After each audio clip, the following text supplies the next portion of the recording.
अक़वाम मुत्तहिदा की पाकिस्तान और भारत में सालसी की पेशकश। सेक्रेटरी जनरल एंटोनियो गुटेरेस का दोनों मुल्कों में कशीदगी पर तशवीश का इजहार। कहा, भारत और पाकिस्तान ज़्यादा से ज़्यादा तहम्मुल का मुजाहरा करें। अस्करी हल कोई हल नहीं, मसला बातचीत से हल किया जाए। अमन की बहाली के हर इकदाम की हिमायत करेंगे। अब भी वक्त है, दोनों मुल्क पीछे हटें, सिफारतकारी और अमन को तरजीह दें।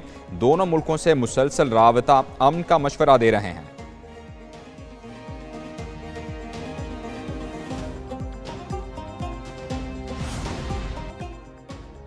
वज़ीर-ए-आज़म और अक़वाम मुत्तहिदा के सेक्रेटरी जनरल के दरमियान टेलीफोनिक राबता। शहबाज शरीफ और एंटोनियो गुटेरेस का जनूबी एशिया की मौजूदा सूरत हाल पर तबादला ख्याल। वज़ीर-ए-आज़म ने कशीदगी में कमी के लिए सेक्रेटरी जनरल अक़वाम मुत्तहिदा की कोशिशों को सराहा। आज़ादाना और गैर जानिबदाराना तहकीकात की पेशकश का इआदा किया।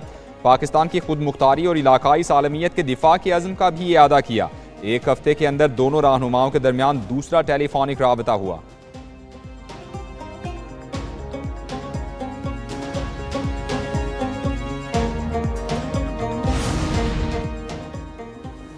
भारत का सिंतास मुआहिदा मुअत्तल करना और आबी जारहियत नाकाबिल कबूल है। पानी पाकिस्तानी अवाम के लिए रेड लाइन की हैसियत रखता है। वज़ीर-ए-आज़म शहबाज शरीफ की ईरानी वज़ीर ख़ारिजा से मुलाकात में गुफ्तगू।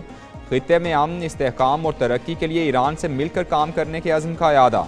वज़ीर-ए-आज़म से बरतानवी हाई कमिश्नर की भी मुलाकात। शहबाज शरीफ ने पहलगाम वाक़े की बैनुल-अक़वामी तहकीकात की पेशकश का इआदा किया। बरतानिया को शमूलियत की भी दावत दी।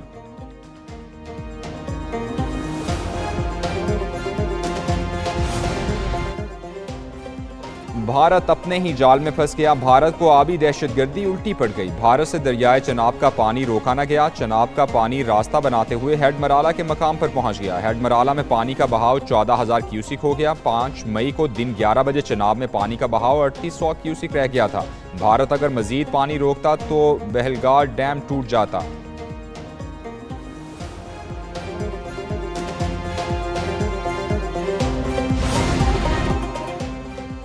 पाकिस्तान किसी भी भारतीय इकदाम का फैसला कुन जवाब देगा। कौमी असम्बली ने करारदाद मुत्तफ़िका तौर पर मंजूर कर ली। पहलगाम वाक़या और भारतीय जारहियत के खिलाफ करारदाद वज़ीर पार्लिमानी उमूर तारिक फजल चौधरी ने पेश की।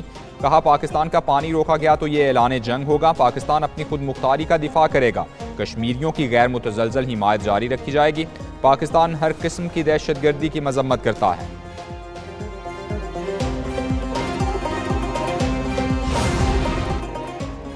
सदर मुमलिकत आसिफ जरदारी से ईरान के वज़ीर ख़ारिजा अब्बास इराक़ची की मुलाकात। भारत और पाकिस्तान के दरमियान कशीदगी पर तबादला ख्याल हुआ। अफगानिस्तान की सूरत हाल पर भी बातचीत हुई। सदर से चीन के सफ़ीर की भी मुलाकात। पाकिस्तान और भारत के दरमियान मौजूदा सूरत हाल पर गुफ्तगू हुई। सदर का भारत के गैर जिम्मेदाराना और जारिहाना बयानात पर इजहार तशवीश। सफ़ीर ने चीन और पाकिस्तान के दरमियान पायदार और आजमूदा दोस्ती का इआदा किया।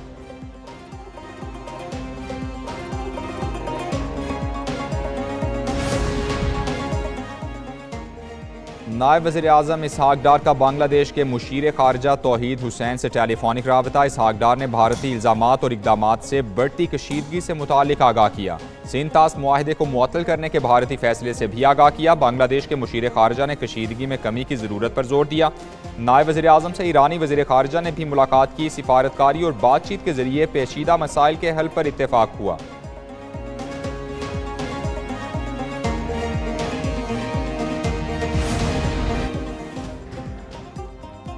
Army chief general Asim Munir से ईरानी वज़ीर ख़ारिजा की मुलाकात। जियो स्ट्रेटेजिक सूरत हाल और दरपेश चैलेंजेस पर तबादला ख्याल। पाक ईरान बॉर्डर सिक्योरिटी मैकेनिज्म के लिए ताउन बढ़ाने पर गौर। आर्मी चीफ से बलूचिस्तान नेशनल वर्कशॉप के शुरका ने भी मुलाकात की। आर्मी चीफ ने कहा, दुश्मन के मज़मूम आज़ाइम नाकाम बनाएंगे।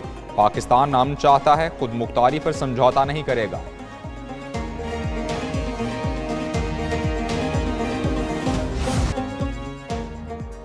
भारत से कशीदगी। पाकिस्तान का एक और मिसाइल का तजर्बा। ISPR के मुताबिक पाकिस्तान ने फतह मिसाइल का कामयाब तजर्बा कर लिया। मिसाइल में 120 किलोमीटर तक मार करने की सलाहियत। तजर्बे का मकसद ऑपरेशनल तैयारी को यकीनी बनाना है। पाक फौज, स्ट्रेटेजिक इदारों के अफसरान, साइंसदानों और इंजीनियर्स की शिरकत। Chairman joint chiefs of staff committee और आर्मी चीफ की मुबारकबाद।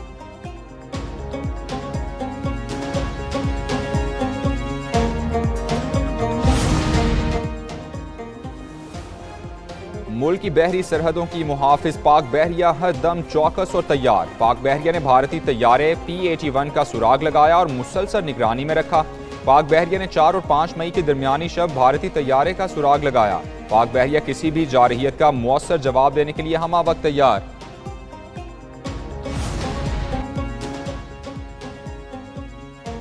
तुर्की और ओमान के सफीरों की सबरा पाक बहरिया से मुलाकातें, बाहमी दिलचस्पी के उमूर, खित्ते की सिक्योरिटी सूरत हाल और दो तरफा ताउन पर तबादला ख्याल हुआ।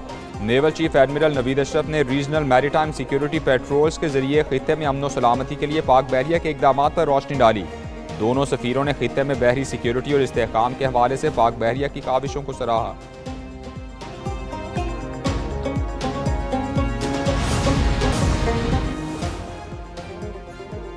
भारत में गुलबर्गा के मकाम पर मोदी हुकूमत के खिलाफ बड़ा एहतजाजी मुजाहरे में हजारों अफराद ने शिरकत की और मुतनाज़ा वक्फ बिल के खिलाफ एहतजाज रिकॉर्ड कराया।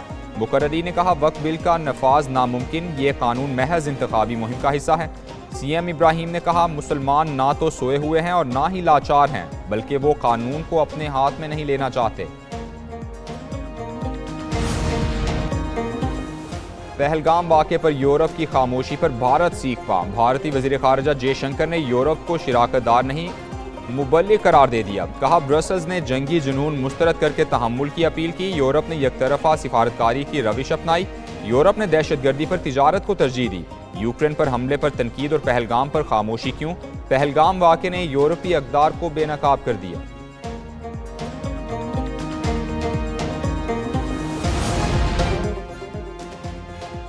मलेशिया ने भी मोदी के झूठे बयानिए को मुस्तरद कर दिया। पहलगाम फॉल्स फ्लैग के बाद पूरी दुनिया पर मोदी की असलियत आया। चीन के बाद मलेशिया का भी पहलगाम हमले पर शफाफ तहकीकात का मुतालबा।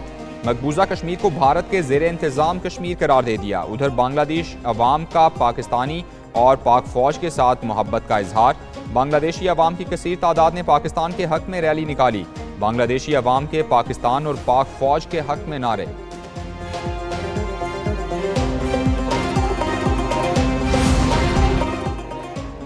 मुल्क के मुख्तलिफ शहरों में पाक फौज के हक में मुजाहरे। बहावलपुर और ओकाड़ा में पाक फौज से इजहार यकजहती के लिए रैलीज निकाली गईं। शोहदा और गाजियों की धरती शकरगढ़ में रिटायर्ड फौजियों का अज़्म हौसला बरकरार।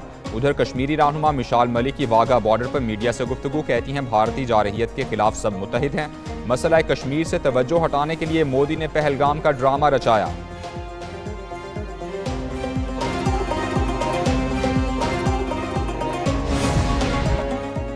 भारत केल, चकोटी और चंकियारी पर हमला कर सकता है। हमारा जवाब ऐसा होना चाहिए कि हिंदुस्तान का मुंह तोड़ दें। ऑपोजिशन लीडर उमर अयूब का कौमी असम्बली में इजहार ख्याल। कहा, भारत की जानिब से सिंतास मुआहिदे की मुअत्तली जंग के मुतरादिफ हैं। पीपल्स पार्टी के रहनुमा अब्दुल कादिर पटेल बोले, मोदी गलत फहमी में ना रहे। पाकिस्तान के पास लाखों की नहीं करोड़ों की फौज है। हर पाकिस्तानी शहरी जज्बा शहादत से सरशार है।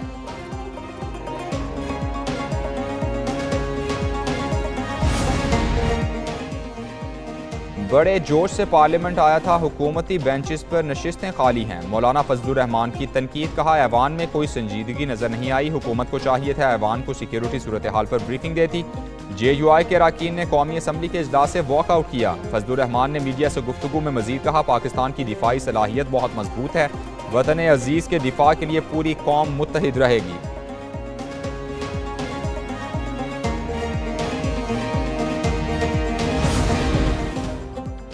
वज़ीर-ए-आज़म शहबाज शरीफ से बिलावल भुट्टो की क़यादत में पीपल्स पार्टी के वफ़द की मुलाकात। गवर्नर खैबर पख्तूनख्वा फैसल करीम कुंडी, वज़ीर आला सिंध मुराद अली शाह, वज़ीर आला बलूचिस्तान सरफराज बुगटी और नवीद कमर शामिल। वफाकी वज़रा मोहम्मद औरंगज़ेब, ख्वाजा आसिफ, तलाल चौधरी, राना सनाउल्लाह की भी शिरकत। स्पीकर अयाज सादिक भी मौजूद थे। बजट तजावीज़ और मुल्क की सूरत हाल पर तबादला ख्याल हुआ।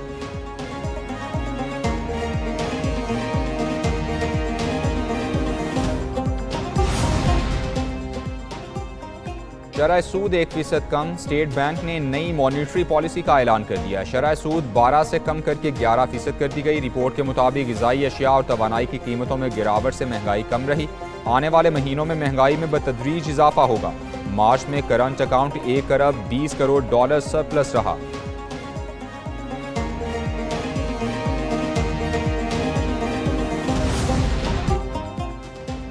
वज़ीर ख़जाना मोहम्मद औरंगज़ेब की ज़ेर सदारत इक़्तिसादी राबता कमेटी का इजलास हुई। नॉर्दर्न गैस पाइपलाइंस लिमिटेड के लिए 50 अरब रुपए की खुद मुख्तार ज़मानतों में जून 2026 तक तोसी की मंजूरी। बलूचिस्तान में 27,000 ज़रई ट्यूबवेल्स को शमसी तवानाई पर मुंतकिल करने के मनसूबे के लिए 24.5 अरब रुपए की मंजूरी दी गई।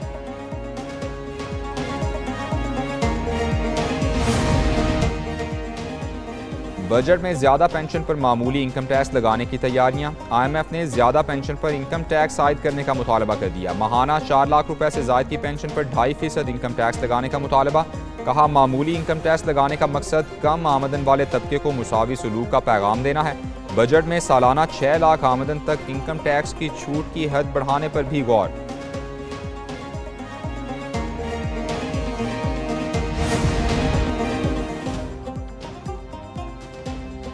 अमरीकी सदर ने बैरून मुल्क बनने वाली फिल्मों पर 100% टैक्स लगा दिया। महकमा तिजारत और दीगर महकमों को फिल्म्स पर टैक्स के फौरी नफाज की हिदायत। डोनाल्ड ट्रंप ने कहा, चाहते हैं अमरीकी फिल्में दोबारा से अमरीका में ही बने।